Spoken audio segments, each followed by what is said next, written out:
pepatah mengatakan bahwa tak kenal maka tak sayang. Untuk itu, izinkan saya memperkenalkan diri terlebih dahulu. Nama saya Fauria Irfah, mahasiswa program studi komunikasi angkatan 55, Sekolah Vokasi IPB University. Saya selaku Master of Ceremony yang akan memandu acara pada webinar Kampus Desa pada siang hari ini. Baiklah teman-teman, marilah sejenak kita bersama-sama menundukkan kepala, mengangkat tangan, berdoa untuk bermunajat kepada Allah Subhanahu wa taala agar kegiatan kita pada hari ini diberkati oleh Allah Subhanahu wa taala. A'udzubillahi minasyaitonirrajim. Bismillahirrahmanirrahim. Allahumma inna nas'aluka salamatan fid din wa afiatan fil jasad wa ziyadatan fil ilmi wa barakatan fil rizqi wa taubatan qoblal maut wa rahmatan indal maut wa maghfiratan ba'dal maut. Allahumma hawin alaina fi sakaratil maut wa najatan minan nar wa afwan indal hisab. Bismillahirrahmanirrahim. Assalamualaikum warahmatullahi wabarakatuh. Allahumma sholli ala sayyidina Muhammad wa ala sayyidina Muhammad. Salam sejahtera bagi kita semua. Selamat siang. Selamat datang kepada Dr. Kandidat Bapak Insinyur Audi Joinaldi, SPTM SCMM, IPM Asian Engineering, yang insya Allah akan jadi narasumber tentang strategi adaptasi UMKM merespon dampak pandemi Corona, merupakan tugas akhir bagi mahasiswa kami, praktikum mata kuliah distribusi informasi, kelas A, praktikum yang saya bimbing bersama Mas Fahmi, program studi komunikasi Sekolah Vokasi IPB. Assalamualaikum warahmatullahi wabarakatuh. Saya Fahri SIPMA Wali Nagari Lingkuawu, Kabupaten Pasaman Barat, yang mana Bapak dari kami di IPB telah mengundang kami untuk melaksanakan Fitkom. Pertama-tama kami Bapak dan Ibu semuanya bermohon maaf karena kami tidak bisa mengikuti Fitkom karena waktu yang bersamaan kami masih di kabupaten lain dalam rangka ciptaan nagari statistik di negari kami. Jadi ada transfer keilmuan dari nagari yang ditunjuk di tingkat provinsi sebagai persatuan yang insya Allah tahun depan kami juga akan menjadi lokus dari nagari statistik di Kabupaten Pasaman Barat. Assalamualaikum warahmatullahi wabarakatuh. Selamat siang dan salam sejahtera bagi kita semua. Segala puji bagi Allah yang telah memberikan nikmat dan juga kesehatan sehingga kita dapat berkumpul bersama pada kesempatan kali ini. Yang saya hormati, Bapak Dr. Insinyur Amiruddin Saleh MS selaku Koordinator Mata Kuliah Distribusi Informasi Program Studi Komunikasi Sekolah Vokasi IPB University yang berhalangan hadir hari ini. Yang saya hormati Bapak Dr. Cahyono Triwibowo SEMM selaku dosen pengampu mata kuliah Distribusi Informasi. Yang saya hormati Bapak Dr. Kandidat Insinyur Audi Joinaldi SPTM SCMM IPM ASEAN Engineering selaku pemateri pada webinar Kampus Desa kita pada siang hari ini. Dan yang saya hormati Bapak Farezi SIP MA selaku Bapak Wali Nagari Pasaman Barat yang juga berhalangan hadir hari ini. Dan saya Hengki Irawan selaku Ketua Pelaksana acara webinar Kampus Desa ini. Dan juga saya hormati rekan-rekan peserta dan panitia yang telah hadir di room webinar Kampus Desa ini dengan judul Strategi Adaptasi UMKM Respon Dampak Pandemi Corona di Pasaman Barat. Pada webinar Kampus Desa hari ini, melalui sambutan ini, saya selaku Ketua Pelaksana memiliki harapan semoga dengan diadakannya webinar Kampus Desa kali ini dapat memberikan manfaat bagi kita semua. Wabarakatuh. Selamat siang, salam sejahtera bagi kita semua. Om Swastiastu, Shalom, Namo Buddhaya, salam kebajikan.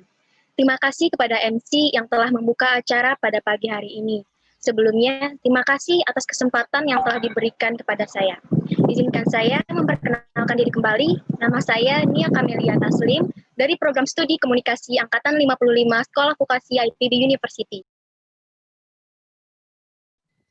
Materi kita yaitu Bapak Dr. Kandidat Insinyur Audi Joinaldi SPTM SCMM IPM ASEAN Engineer. tanggal lahir Jakarta 16 Mei 1983. Beliau sekarang menjabat sebagai Chairman of Perkasa dan Lintas Argo Group. Bidang keahliannya peternakan, pertanian, pertambangan, dan manajemen bisnis. Dan sekarang beliau juga sebagai calon wakil gubernur Sumatera Barat. Siang hari ini saya akan coba bawakan sharing lah, akan coba sharing. Ya, temanya strategi adaptasi UMKM merespon dampak pandemi corona di Pasaman Barat. Ini pas banget nih Pasaman Barat, saya juga nggak. Kalau orang lain belum tentu tahu tuh Pasaman Barat, pasti nanya di mana nih Pasaman Barat? Pasaman Barat adalah sebuah kabupaten di Sumatera Barat, termasuk kabupaten pemekaran dari Pasaman. Jadi ada Pasaman sekarang, Pasaman Induk, Pasaman Barat. Nah, itu ada sosial media saya di save. Pendidikan ya, saya S1 dari IPB, Fakultas Peternakan, angkatan 38, S2 pertama di Wageningen. Terus pernah di UNHAS juga, terus insinyur saya di UGM, dokter di IPB. Kalau kita bicara corona, angkanya ini naik terus nih di Indonesia nih. Sumatera Barat termasuk yang cukup naik terus, karena di sini swab gratis. Provinsi yang swab tesnya gratis ini. Nah, sekarang ini adalah kurva yang berbeda. Nah, ini catat nih, penting nih. Kurva COVID yang terus naik, kurva ekonomi yang terus turun. Kalau mau jagain COVID, ekonominya turun. Kalau mau jagain ekonomi, COVID-nya naik. Nah, ini buah malakama. Makanya saya selalu bilang, there's no one fit solution for all. Nggak ada satu solusi yang pas untuk setiap wilayah, untuk setiap provinsi, untuk setiap negara. Mungkin kabupaten Sumatera Barat juga solusinya akan berbeda-beda. Kebijakan akan berbeda-beda, walaupun tetap mengacu ke kebijakan pusat. Sekarang dunia diambang krisis ekonomi terburuk. Lebih parah dari krisis-krisis ekonomi sebelumnya. Sekarang bicara Pasaman Barat. Ada yang tahu ibu kota Pasaman Barat apa? Oke, betul, Simpang Ampe. Oke. Penduduk Pasaman diproyeksikan, Pasaman Barat, di 2020 ini sekitar 450.000 jiwa. Ya, cukup besar. Salah satu kabupaten yang punya penduduk cukup banyak di Sumatera Barat. PDRB-nya tetap paling banyak ternyata di sektor pertanian, perikanan, kehutanan, peternakan. Sisanya di industri dan perdagangan. Terus kita bisa lihat sini pendapatannya, ternyata memang masih pertanian menyumbangkan pendapatan terbesar per kapita bagi masyarakat Pasaman Barat.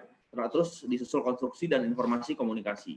Terus apa aja produk-produk unggulannya Pasaman? Produk olahan pangan nih, ada keripik, macam-macam. Ini yang banyak ternyata di Pasaman. Termasuk minyak nilam, kopi, ya. Terus ikan, perikanannya juga cukup banyak di Pasaman itu. Perkebunan, Pasaman Barat dan Pasaman itu salah satu sentra jagungnya Sumatera Barat. Di samping sawit, terus sekarang ada lagi tanaman cukup terkenal di sana, porang, karet juga banyak, cuman karet sekarang karena itu international commodities harganya berat ya, susah akan naik ke depannya. Kopi, satu lagi yang terkenal Pasaman Barat yang banyak itu saya lihat salak, buah-buahannya. Setelah COVID, jelas industri-industri yang terhantam akan COVID, industri-industri yang harus kehadiran fisik diperlukan di sana. Tourism, traveling, airlines, retail, ya kan, belanja fisik ya. Itu yang cukup terhantam hebat, tapi juga ada bisnis yang rising. Contoh, farmasis, bumbu-bumbu instan, itu bisnis yang growing-nya cukup tinggi dibanding bisnis lain. Deterjen, vitamin, sabun. Nah, jadi yang terkait dengan kesehatan, itu satu lagi yang menarik, minyak goreng sama mie instan. Itu bisnis yang tumbuhnya cukup pesat di masa COVID. Kita nggak bisa ngepredik kapan COVID berakhir, kita nggak bisa ngepredik kapan ekonomi ini bangkit. Nah, di masa COVID ini, salah satu berkah paling utama adalah digitalisasi. Terjadi percepatan digitalisasi di Indonesia, 2,5 kali lipat dari prediksi sebelumnya 10 tahun. Satu lagi, di dunia pertanian ini, dengan COVID ini, penjualan secara digital itu meningkat 400% dan terus menaik, terus meninggi. Itu strategi yang harus dijalankan oleh pertanian, dalam arti luas ya, termasuk UMKM yang mengelola produk pertanian ke depannya. Kata kuncinya aja digital. Ini setiap krisis akan melahirkan dunia baru dan kebiasaan baru. Kuncinya ikuti konsumen kemana mereka akan berubah. Ini ada 4 mega shift di masa COVID. Stay at home lifestyle, back to the bottom of the pyramid. Jadi manusia balik ke paling dasar piramida. Semuanya go virtual. Di rumah istri saya beli sayur, beli buah, beli susu, semuanya ngeklik di handphone. Terus akhirnya akan menghasilkan empathic society. Apa yang dilakukan pemerintah di masa COVID ini? Ada 3. Pertama, menjaga konsumsi, mendorong investasi, mendukung ekspor impor. Bisa dibaca sendiri, mendorong investasi termasuk memberi kelonggaran kredit untuk UMKM. Ini berlaku umum di Indonesia, di Sumatera Barat, sampai juga di Pasaman Barat. Terus tempat pariwisata, ini juga mulai marak. Ini untuk sektor pariwisata ke depannya. Pasaman Barat pariwisatanya belum terlalu maju dibandingkan kabupaten lainnya. Tapi ini bisa disinergiskan antara pariwisata dan pedagang UMKM-nya. Semuanya bisa bisa digital. Ya kan? Makanya sekarang kita bilang digital ekonomi. Kan? Jadi di masa COVID ini ternyata banyak juga berkah untuk Indonesia. 1, konsumsi barang-barang domestik, sayur, buah, ikan, yang non-impor, yang barang domestik ini meningkat tajam semasa COVID. Jadi orang Indonesia akhirnya mau makan buahnya sendiri. Buah impor ini berkurang. Artinya apa? Ketahanan pangan di Indonesia akan membaik, termasuk di Sumatera Barat, termasuk di Pasaman Barat. Ini akan mengakselerasi transisi ekonomi di masa COVID ini. Jadi kan dulu biasanya kita makan buah impor, sayur impor, semuanya impor. Seorang pesimis selalu melihat kesulitan dalam setiap kesempatan. Tapi seorang yang optimis selalu melihat kesempatan dalam setiap kesulitan. Gitu. Nah, promosi dikit ya. Terima kasih. Terima kasih.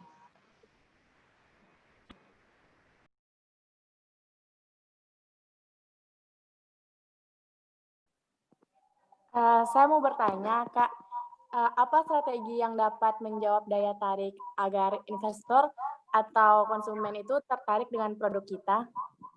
Udah, terima kasih, Kak. Memang dari piramida ekonomi, piramida value added itu paling tinggi branding.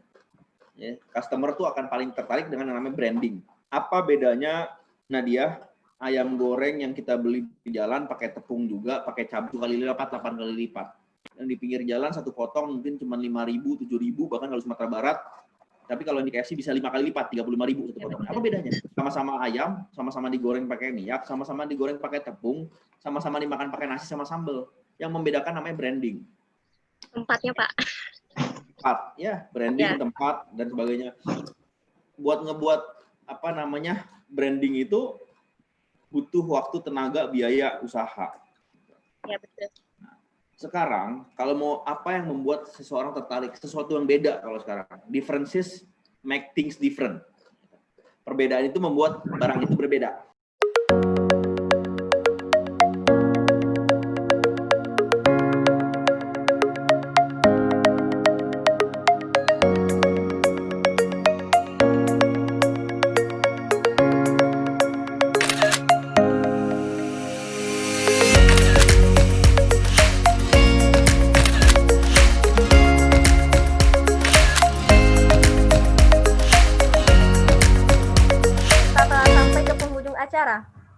Sebelum menutup acara, mari kita ucapkan hamdalah.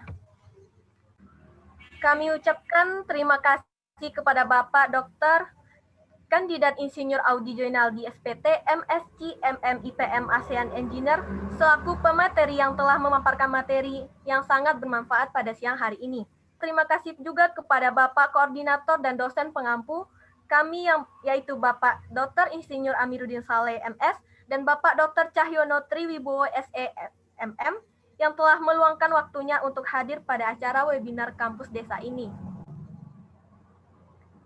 Juga terima kasih kepada rekan-rekan peserta yang telah berpartisipasi pada webinar hari ini. Saya selaku MC, mohon maaf atas nama panitia. Apabila terdapat kesalahan atau kekurangan yang berkenan di hati, saya akhiri dengan wassalamualaikum warahmatullahi wabarakatuh.